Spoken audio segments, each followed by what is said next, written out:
Nick u Mark, ilhom ħbieb snin. Il-ġimgħa 11 ta' Awwissu 2017. Nick u Mark imorru l-baħrija, bir-roti. Ħallu r-roti u jibdew ifittxu post fejn jistgħu jgħumu. Jaslu ħdejn l-irdum u jaħsbu biex jaqbżu. Qabel qabżu ħadu video. Qabel biżna ovvjament bdejna nieħdu ftit ritratti hekk tal-post kemm sabiħ u hekk ħadna video tal-baħar kien qawwi ħafna. Imbagħad tfajna l-baxxiet hemmhekk fejn blat u biżna. Malli missew fl-ilma, il-baħar beda jħabbathom mal-blat u jiġbidhom l-isfel. U l-mewġ beda joħroġhom il-barra. Kont qed nereq u x'ismu, provajt nitla' fuq is-sallum nerġa' u għal xejn, beda joħodni l-isfel il-kurrent.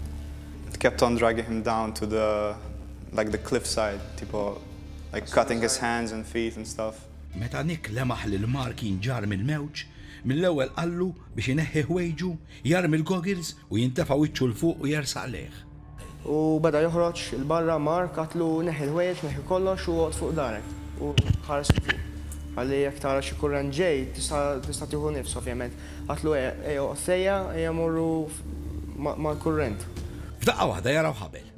Jgħumu lejh u Mark u Nick jaqbdu miegħu. There was like this rope which we found by luck as well. He saw it because I didn't have my glasses on.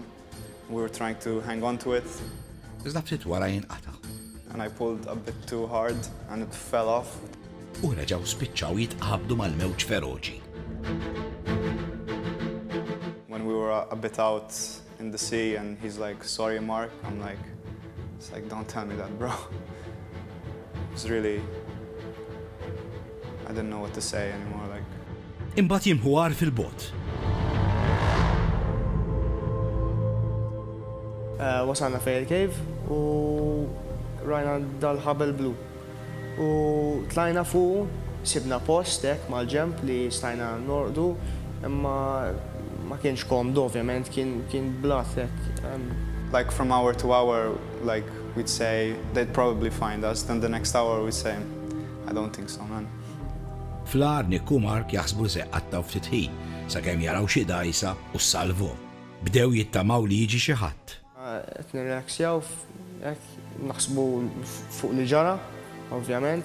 We were feeling much better, to be honest, getting out of that sea. Mark u Nick maqbudin fl-għar.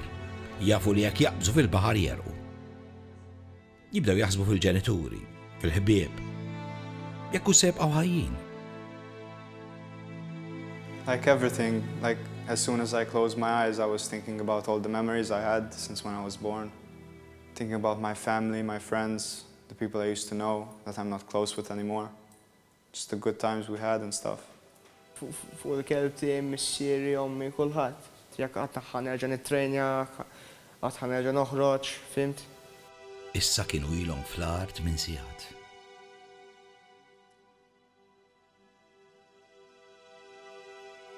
Mark tirċievi telefonata. I already, like, I didn't know what I'm talking. I said, "Can you explain more where it is?" What he said, "It's Bahria, it's they probably went swimming," and then I imagined so many things in my head, and I said, "Shall I come? What shall I do?" And he said, "No, it's the best if you stay at home, so in the case they call or they come or something like that." And he told me Nicky's father is already over there with the police looking for them. F'daqqa waħda Nick u Mark jilmħu vapur għaddej. U jibdew jgħidu kemm jifilħu. Ma kollu kien għal xejn. We were screaming because there was just one boat that passed the cave. He couldn't hear us. We couldn't even hear ourselves in the cave, let alone them hear us. Kolla xaxejn. Mbagħad rajna dajjes wisq il-barra. Għatlu, dawk qed ifitxu li l-amenitin, żgur. It's like other people thought we were dead already. Jasal il-lejl. Dlam ċapp. Ksieħ. Bdew jorqdu fuq xulxin biex jitfgħu isħana lil xulxin. Ma stajna naraw xejn ta' ġifieri. Xejn, pitch black. Daqs il-xulxin. Jekk konna close iva, kont nħossu, ma ma stajniex naraw xulxin. Jew jorqod fuqi, mbagħad wara xi 30 minutes għax kien wis uncomfortable, jew mbagħad noqgħod fuq, mbagħad nelbu hekk, komplu sejrin hekk. Għas-sigħat kollha. Għax kien hemm ma saħta xulxin u kien hemm il-bartu mal-lejl, ovvjament. Ma jkollok ħwejjeġ tħoss il-bartu fejn il-baħar, ovvjament. Mela, ovvjament. After each day it got colder and colder. Maybe because we were weaker and we didn't have fuel in our bodies. Probably.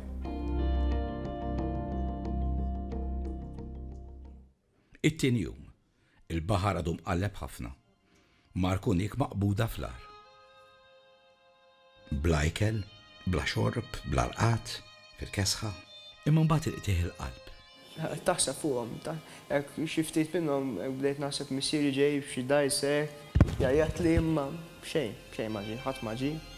We were thinking like maybe, let's say after the second day, my parents would know something's a bit wrong, or they'd find our stuff, hopefully. Or like one person would know where we were, like Bahrija. Wara fuq il-post. Basikament rajt l-affarijiet tagħhom. Kien hemm iżraben, t-shirts, kien hemm il-helmet ta' Mark. U għattilhom daw marru fil-baħar. Ma jistax ikun li they went back up, għax ma sax timxi minn iżraben, dejt niġen. Omnik tiddeċiedi li tmur tfittex ir-roti ta' Bina u ta' Mark. Tlaqt għal xi sitta, rġajt mort f'dak il-post, imma rajt li kien hemm qisu triq dejqa pat oħra biex niftehmu għad ħanibda ninżel bil-mod. Insomma, nżilna bil-mod, naraw, mxejna, u f'daqqa waħda qisu tellajt rasi u nara ġixroti hemmhekk. U jissi qalbi għamlet daqsxejn. Issa wafqet għal-mument ta' fint. Panikjajt is-soltu. Panikjajt għax mela la sibthom żgur ma tilgħux mill-baħar. Sa dan it-tant Nikku Mark jibqgħu jaraw id-dajjes u l-vapuri fiċċuhom. Imma kollu ta' xejn.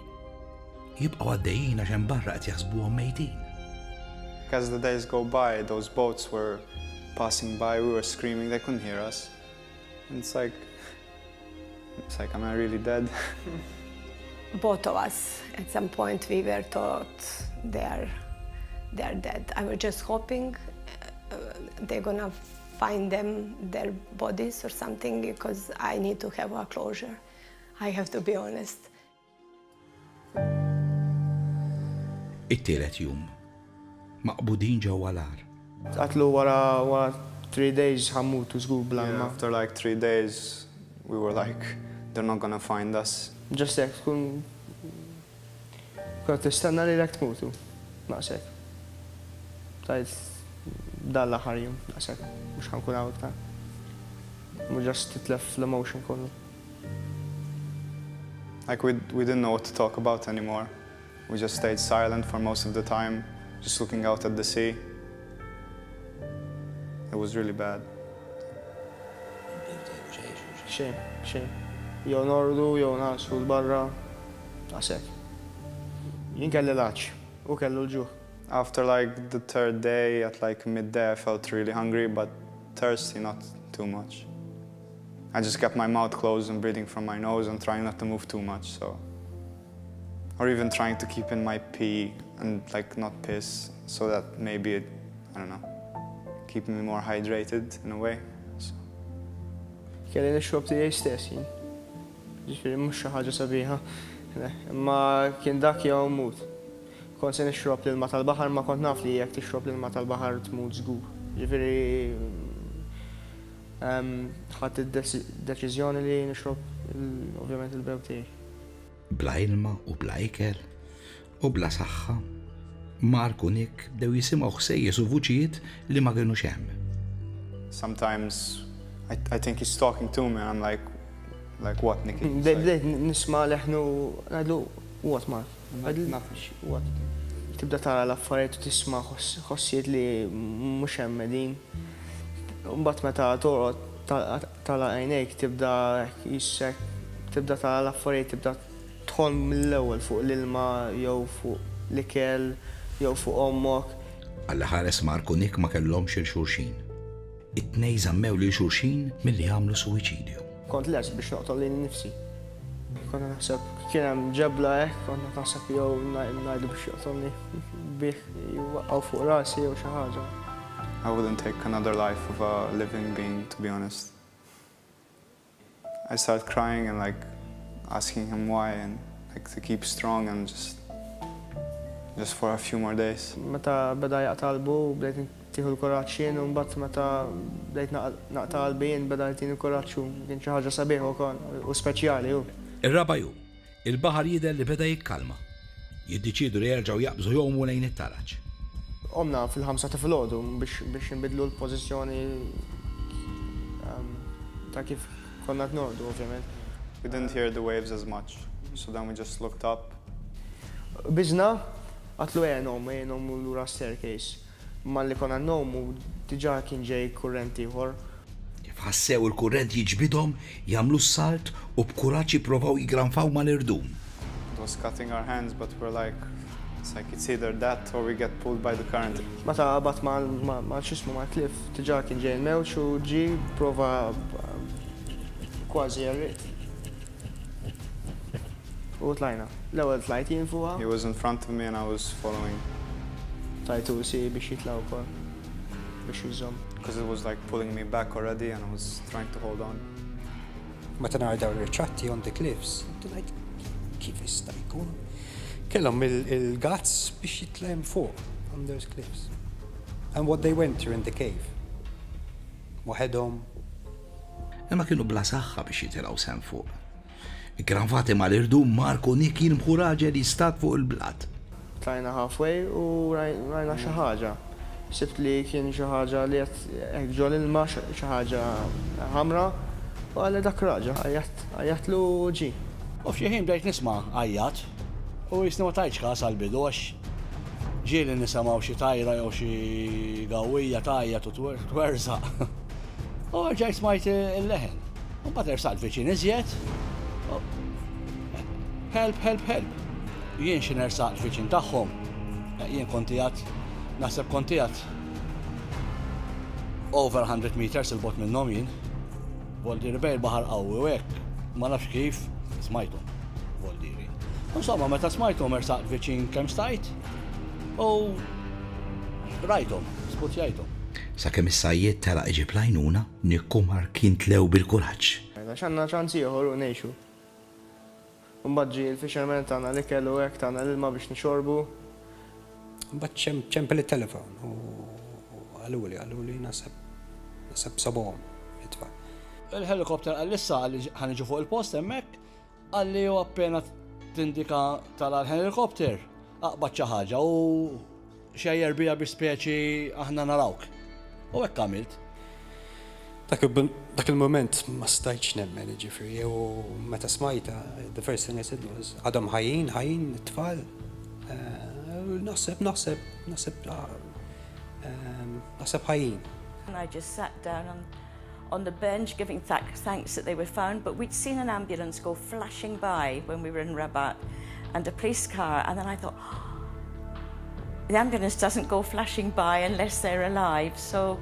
Sarattant, sakemm ġiet il-patrol boat u hekk jiena tajthom l-ilma, niżżiltilhom l-ilma għax kelli nitla' biċċa tardum mhux ħażin biex niġi fuqhom eżatt jien, ħalli niżżillhom l-ilma u sandwich bil-ħabel.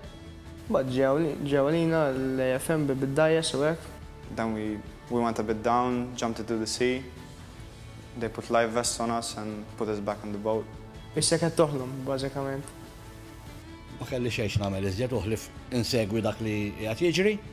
Rajt li kollox sewwa u xejjirtilhom, għamlu li hekk u telqu.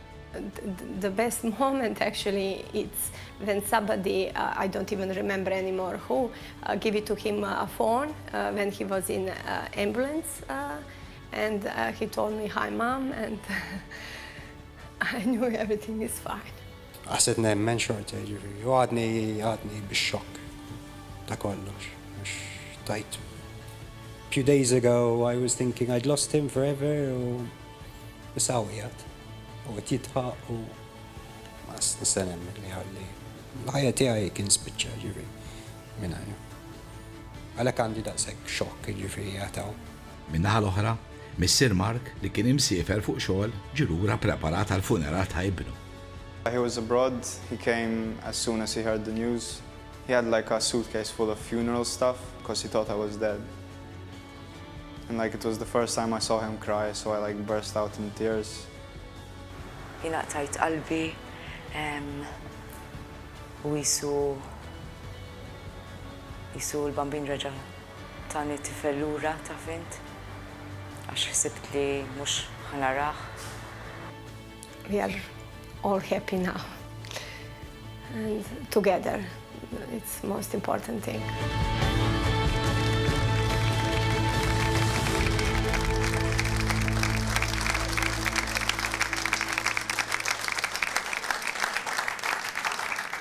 Impressjonanti. Meta ġrat din l-istorja, rġajna morna magħhom fl-istess post fejn ġrat l-istorja kollha. Badna dajsa u rġajna tħallna fl-ar fejn qattgħu 4 ijiem. Dan huwa x'ġara meta rġajna morna magħhom.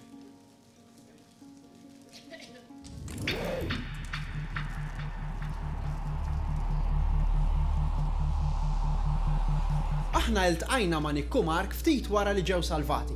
Stennajna t-temp jikkalma, l-baħar ma jibqax imqalleb u mbagħad erġajna morna magħhom fil-post fejn seħħet l-istorja kollha.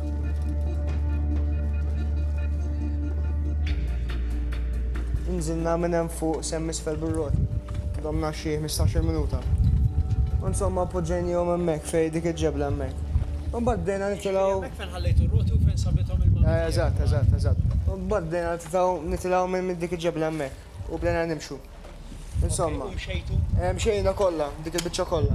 We went on the top part because there usually is a rope somewhere here, but we kept on going to. U kontu qed tfittxu post fejn tistgħu tgħumu. Yeah. Hawnhekk minn fejn qbistu. Yeah. Jiġifieri dak il-video inti ħadtu minn hemm fuq. Yeah, I was sitting on that edge. Il-video eżatt qabel ma nżiltu. Yeah.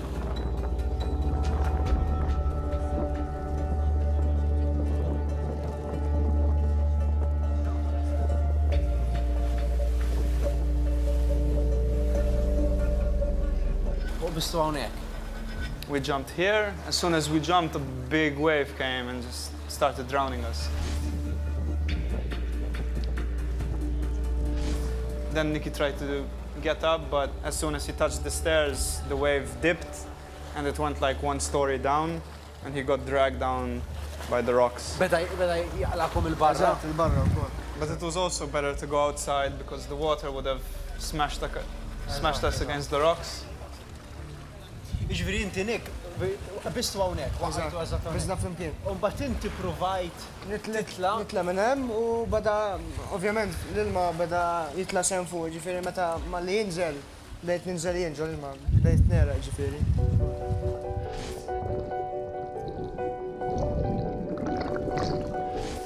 Esperjenza ħażina x'konna malli biżna hekk bdejna noħorġu hemmhekk. Aħna u noqorbu lejn il-post, Nikku Mark jirrealizzaw minn xi x'għaddew.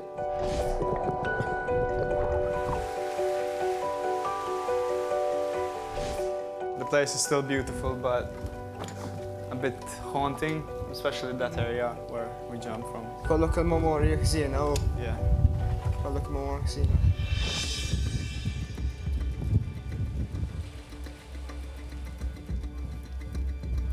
Could have actually gone up here, bro. I know. But the currents are too strong.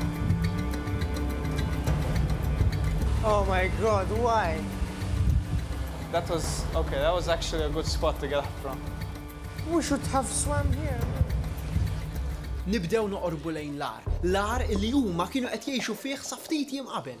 Getting excited now, to be honest, to see what I lived in for a few days. Man, it's so calm today, though. It feels so different. Nibdew deħlin bil-mod fl-ar. Fl-ar kollox għadu kif ħallewh iż-żewġ żgħażagħ 3 ijiem qabel. Bażikament ħanna minn hawn u rajna dik il-ħabel hemmhekk u tlajna minn fuqha mill-ewwel. Intom tħaltu hawn ġewwa. Battu ma' dak il-ħabel. Eżatt. U tlajna hekk. U għattajtu 3 tiljili għaw ġew. Tarax il-fler hemmhekk, il-ħamra, eżatt kif poġġajniek bil-ġebla. Kif ħallejtu hintom għadu. Eżatt, hekk. Iġvi intom kontu qegħdin fuq u taraw il-mewġ jidħol jistabataw ġew jerġa' joħroġ. Meta jilmħu l-blat għal-post eżatt fejn kienu qed jgħixu, nikku mark ikunu jridu jerġgħu jitilgħu fuqha.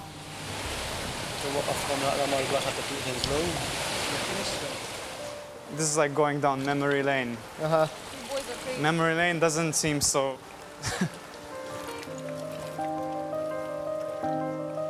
I'm reliving this. All we saw was that for days. Ġviri intom għal 3 ijiem kull ma rajtu hekk dik ix-xejn. Eżatt. We started seeing faces in the rocks. You see the rocks? Like we saw them like with eyes and... Ma you're seeing them now? No. Nothing. Il-ħin bdejt taraw. Hallucinations bdejtu. Eżatt. U kif kontu torqodu għax hawnhekk? Bażikament, jiena kon ġiek. Ovvjament da taraħ hawnhekk. Daħna għamilni hawnhekk għax m'hemmx fejn tpoġġi. Ġifi dik il-ġebla kif ħallejtuha intom? Eżatt, eżatt. Hekk. Jien ġiek. U hekk jibdot hekk u kien jiġi fuq hekk u konna jinordu hekk. U mbagħad jew jien hawnhekk, noqgħod hawnhekk. Nżomm hekk. U hekk. Jew hekk. Or I used to wait here, like looking at the view in front. Hawnhekk Just stay għall-baħar. here. Meta kien veraqgħu il-baħar konna nitilgħu. Konna nitilgħu fuq.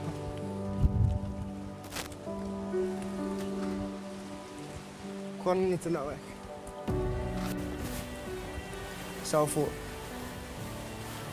Meta kien qawwi. Qawwi ħafna l-baħar konna noqogħdu hawn. When we were putting our back on that, at night, the bugs used to come out from the cracks. It's from everywhere. Eżatt. U bil-lejl, dlam ċappa. Dlam ċappa ma tara xejn. Just tmiss. Eżatt. U biex tersa hekk jisek bajnejk magħluqin. The only thing you could see is the sea. That's it. Everything else is pitch black. I don't know, I'm feeling much better now, but it looks really beautiful here. But when the waves are really rough, it's like a totally different story.